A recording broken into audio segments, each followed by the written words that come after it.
Friends ಬಂದು ನೀವು ಅವ್ರ ಖುಷಿ ಹಂಚ್ಕೊಳ್ಳೋದು. ಯಾವ ವಿಷಯಕ್ಕೆ ಹೋಗ್ತಾ ಇದ್ದೀರಿ ಹೇಳಿ, ಡೈರೆಕ್ಟ್ ಆಗಿ ಬನ್ನಿ, ಪರವಾಗಿಲ್ಲ.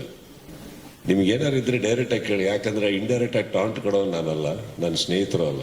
ನನ್ನ ಮಗ ಸುತ್ತಿ ಬಳಸಿ ಎಲ್ಲಿಗೆ ಬರ್ತಾವನೆ ಅಂತ ನಂಗೆ ಗೊತ್ತು. ಅದು ಯಾವುದೋ ಒಂದು ವಾಹಿನಿ ಆ ಥರ ಮಾತಾಡಿದ್ರು ಅಂತ ಮಾತ್ರಕ್ಕೆ ತಪ್ಪಾಗ್ಬಿಡುತ್ತೆ ಸರ್. ಏನ್ ಬೊಗಳ್ತಾ ಇದೆಯಾ ಮನೆ ಹಾಳು ನನ್ನ ಮಗನೇ. ಎಲ್ಲರಿಗೂ ಇವತ್ತು ಉಪಸ್ಥಿತಿ ಇದ್ದೀರಾ ಮಾಧ್ಯಮ ಮಿತ್ರರಿಗೆ ನಾನು ಒಂದು ಮಾತು ಹೇಳಕ್ಕೆ ಇಷ್ಟಪಡ್ತೀನಿ. ನನ್ನೊಬ್ಬ ಹುಡುಗ, ನನ್ನೊಬ್ಬ ಸ್ನೇಹಿತ ಬೆಳಗ್ಗೆ ಚಿತ್ರಮಂದಿರಕ್ಕೆ ಹೋಗ್ತಾನೆ. ಹೋಗ್ಬಿಟ್ಟು ಅವ್ರು ಹೇಳ್ತಾರೆ, ಈ ಮಾತನ್ನ ಯಾಕೆ ಹೇಳ್ತಾ ಇದ್ದೀನಿ ಅಂದರೆ, ನನ್ನ ಹುಡುಗ ಸರ್, ಅವನಿಗೇನಾದ್ರು ತೊಂದರೆ ಆದರೆ ಫಸ್ಟ್ ಎದೆ ಕೊಟ್ಟು ಎದುರುಗಡೆ ನಿಂತ್ಕೊಳ್ಳೋದು ನಾನು, ಆಮೇಲೆ ಅವನಿಗೆ ತೊಂದರೆ ಆಗಿ. ನೀವು ಅದಕ್ಕೆ ಅಲ್ವಾ ಸರ್ ಫೇಮಸ್. ಅವನೊಂದು ಮಾತು ಹೇಳ್ತಾನೆ, ಇವತ್ತಿಂದ ಕಿಚ್ಚ ಬಾಸ್ ಅಂತ ಕರೆಯೋದು ನಿಲ್ಲಿಸಿ ಕಿಚ್ಚ ಮಾಸ್ ಅಂತ ಕರೀರಿ ಅಂದ್ಬಿಟ್ಟು ಅದನ್ನೇ ಕೇಕ್ ಮೇಲೆ ಹಾಕೊಂಡು ಬರ್ತಾರೆ. ಅದನ್ನ ಒಂದು ವಾಹಿನಿ ಏನ್ ಮಾಡ್ತಾರೆ, ಯಾರಿಗೋ ಟಾಂಟ್ ಕೊಟ್ರ ಕಿಚ್ಚ, ಬೀದಿಯೆಲ್ಲ ಬಿಕೋ ಅಂತ ಇದೆ, ನನ್ನ ತಲೆ ಸಿಡಿತಾ ಇದೆ. ನಾನು ಯಾರಿಗಾದ್ರೂ ಹೇಳ್ಬೇಕಲ್ಲಪ್ಪ, ಯಾರಿಗಾದ್ರೂ ಹೇಳ್ಬೇಕು. ಅಯ್ಯೋ ದೇವ್ರೆ, ಯಾರಿಗೆ ಹೇಳಿ? ಇದಾದ್ಮೇಲೆ ಏನಾಗುತ್ತೆ, ಸಪೋಸ್ ಯಾರ್ದೋ ಫ್ಯಾನ್ಸ್ಗಳು ಅವ್ರಿಗೆ ಥ್ರೆಟನ್ ಮಾಡಿ ಅವ್ರಿಗೆ ಏನಾರು ಹೆಚ್ಚು ಕಮ್ಮಿ ಮಾಡಿದ್ರು ಅನ್ಕೊಳ್ಳೋಣ, ಅದಕ್ಕೆ ನಾ ಬಿಡಲ್ಲ, ಮಾಡಿದ್ರು ಅನ್ಕೊಳ್ಳೋಣ, ಆ ವಾಹಿನಿ ಜವಾಬ್ದಾರಿ ತೊಗೊಂತಾರ ಸರ್. ಯಾಕಂದ್ರೆ ಫಸ್ಟ್ ಸ್ಟಾರ್ಟ್ ಮಾಡಿದವ್ರೆ. ಈ ಪರ್ಸ್ಪೆಕ್ಟಿವ್ ಇಲ್ವಲ್ಲ ಸರ್. ಇವಾಗ ಫಾರ್ ಎಕ್ಸಾಂಪಲ್ ಅವ್ರು ಯಾವ ವಾಹಿನಿ ಅವರು ಇದನ್ನ ಮಾಡಿದ್ರು, ಅವ್ರ ಯಜಮಾನಂಗಂತ ಅವ್ರ ಯಜಮಾನರಿಗೆ ಕರೆಯೋದು ಬಾಸ್ ಅಂತಾನೆ ಅಲ್ವಾ ಸರ್. ಚಿತ್ರರಂಗದಲ್ಲಿ ಯಶ್, ದರ್ಶನ್, ಧ್ರುವ, ಉಪ್ಪಿ ಸರ್, ಇನ್ನೊಬ್ಬ ಶಿವಣ್ಣ, ಪ್ರತಿಯೊಬ್ಬರು ಸರ್, ಎಲ್ಲ ಸೇರಿದ್ರೇ ಒಂದು ಕನ್ನಡ ಚಿತ್ರರಂಗ ಸರ್. ಎಲ್ಲ ಸೇರಿದ್ರೇ ಸರ್. ಇದು ಆಕ್ಚುಲಿ ಚೆನ್ನಾಗಿದೆ. ಇದೇ ಒಂದು ವಾಹಿನಿಯಲ್ಲಿ ನಾನು ಕುತ್ಕೊಂಡು ಮಾತಾಡ್ಬೇಕಾದ್ರೆ ಹೇಳಿದ್ದೆ, ಇದೇ ದರ್ಶನ್ ಅವರ ಫ್ಯಾನ್ಸ್ ಬಗ್ಗೆ ಬಂದಾಗ ನಾನೇ ಹೇಳಿದ್ದೆ, ಫ್ಯಾನ್ಸಿಗೆ ಬೈಯಕ್ಕೆ ಹೋಗ್ಬೇಡಿ, ಅವ್ರಿಗೆ ಗೊತ್ತಾಗ್ತಾ ಇಲ್ಲ ಏನ್ ಮಾಡ್ಬೇಕು ಅಂತ, ನೋವಲ್ಲಿದ್ದಾರೆ ಅವರು ಅಂತ.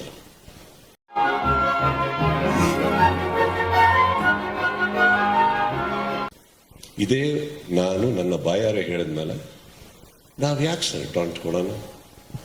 ನಾವೆಲ್ಲ ಬಹಳ ಚಿಕ್ಕವರು ಸರ್. ನಾವೆಲ್ಲ ಚಿತ್ರರಂಗನ, ಇವತ್ತು ಚಿತ್ರರಂಗ ಕೊರಗ್ತಾ ಇದೆ, ಎಂದು ನೋವಲ್ಲಿದೆ ಅಂತ ಹೇಳ್ಬೇಕಾದ್ರೆ ನಾವೆಲ್ಲ ಕಷ್ಟಪಟ್ಟು ಸಿನಿಮಾ ಉಳ್ಸಕ್ ಹೋಗೋಣ, ಈ ತರ ಪ್ರಶ್ನೆಗಳಿಗೆ ಉತ್ತರ ಕೊಟ್ಕೊಂಡು ಕೂತ್ಕೊಳ್ಳೋಣ ಹೇಳಿ.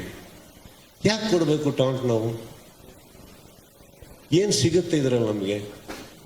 ನಾವೆಲ್ಲ ಏನು ಛತ್ರಪತಿಗಳ, ನಾವೇನು ಚಕ್ರವರ್ತಿಗಳ ಸರ್? ವಯಸ್ಸಾಗಿ ನಾವು ಹೋಗೋರೆ ಒಂದಿನ.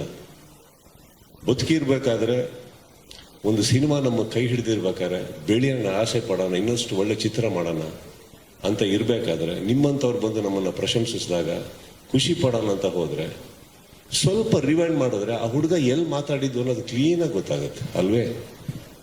ಯಾಕೆ ಯಾರಿಗನ್ನ ಟಾಂಟ್ ಕೊಡೋಣ ಸರ್? ಅವ್ರು ಯಾರಿಗೆ ಟಾಂಟ್ ಕೊಡ್ತಾ ಇದೀವೋ ಅವರು ನನ್ನ ಸಹೋದರ ಥರ ಇದ್ದವರು ಸರ್. ಅವರು ಪ್ರತಿಯೊಬ್ಬರು, ಇವಾಗ ಫಾರ್ ಎಕ್ಸಾಂಪಲ್ ಆ ವಾಹಿನಿಯಲ್ಲಿ ಒಂದು ಕಲಾವಿದನ ಹೆಸರು ತಗೊಂಡು ಟಾಂಟ್ ಅಂತ ಹೇಳಿದ್ರು. ಯಾಕೆ ಸರ್ ಈಗ ಯಶ್ಗೆ ಯಶ್ ಬಾಸ್ ಅಂತ ಕರೆಯಲ್ವಾ? ಧ್ರುವಂಗೆ ಧ್ರುವ ಬಾಸ್ ಅಂತ ಕರೆಯಲ್ವಾ? ಶಿವಣ್ಣ ಬಾಸ್ ಅಂತ ಅನ್ನಲ್ವಾ? ಎಲ್ಲರಿಗೂ ಅವರವ್ರ ಫ್ಯಾನ್ಸ್ಗಳು ಹಾಗೆ ಕರೀತಾರೆ. ಉಪ್ಪಿ ಬಾಸ್ ಅನ್ನಲ್ವಾ? ಹೇಳಿ, ವೈ? ಹೌದಲ್ವಾ? ನನಗೆ ಈ ಲಾಜಿಕ್ಕೇ ಗೊತ್ತಿರಲಿಲ್ಲ. ನನಗೂ ದರ್ಶನ್ಗೂ ಏನಿಲ್ಲ ಸರ್. ಬಹಳ ಕಷ್ಟಪಟ್ಟು ಅವರು ಮೇಲೆ ಬಂದಿದ್ದಾರೆ, ಕಷ್ಟಪಟ್ಟು ಪ್ರತಿ ಕಲಾವಿದರು ಬಂದಿದ್ದಾರೆ. ಚಿತ್ರರಂಗ, ಕನ್ನಡ ಚಿತ್ರರಂಗ ಇವತ್ತು ತುಂಬಾ ತುಂಬಾ ತುಂಬಾ ನೋವಲ್ಲಿದೆ. ಅದು ಬೆಳಿಬೇಕು ಅಂದ್ರೆ ಇದು ಬೇಡ ನಮ್ಮ ಇಂಡಸ್ಟ್ರಿಯಲ್ಲಿ. ನಮ್ಮಲ್ಲಿ ಇಲ್ಲ ಸರ್ ಇದು. ಆಕ್ಚುಲಿ ನನ್ನ ಫ್ಯಾನ್ಸ್ ಕೂಡ ಹೋಗಿ ಎಲ್ಲ ಹೀರೋಗಳು ಸಿನಿಮಾ ನೋಡ್ತಾರೆ ಸರ್. ಅವ್ರ ಫ್ಯಾನ್ಸ್ಗಳು ಬಂದು ನಮ್ಮ ಸಿನಿಮಾ ನೋಡ್ತಾರೆ ಸರ್. ಈ ವಾತಾವರಣ ಬೆಳಿಬೇಕಾದ್ರೆ ಏನಾಗುತ್ತೆ, ಆಲ್ರೆಡಿ ಆನ್ಲೈನ್ ಅಲ್ಲಿ ನಡೀತಾ ಇರಬೇಕಾದ್ರೆ ಇದನ್ನ ಯಾರೋ ಒಬ್ರು ಈ ತರ ಒಂದು ಪರ್ಸ್ಪೆಕ್ಟಿವ್ ಕೊಡೋದೇ ರಾಂಗ್ ಅಲ್ಲ ಸರ್? ನೀವೆಲ್ಲ ನಾನ್ ಸತ್ಯ ಹೇಳ್ತೀನಿ, ಊರಲ್ಲಿರೋರಿಗೆಲ್ಲ ನನ್ನ ಬಗ್ಗೆ ಬೇಜಾರು. ನಾನು ವರ್ಷ ನನ್ನ ಮಗ, ಕಚ್ಚರ ನನ್ನ ಮಗ.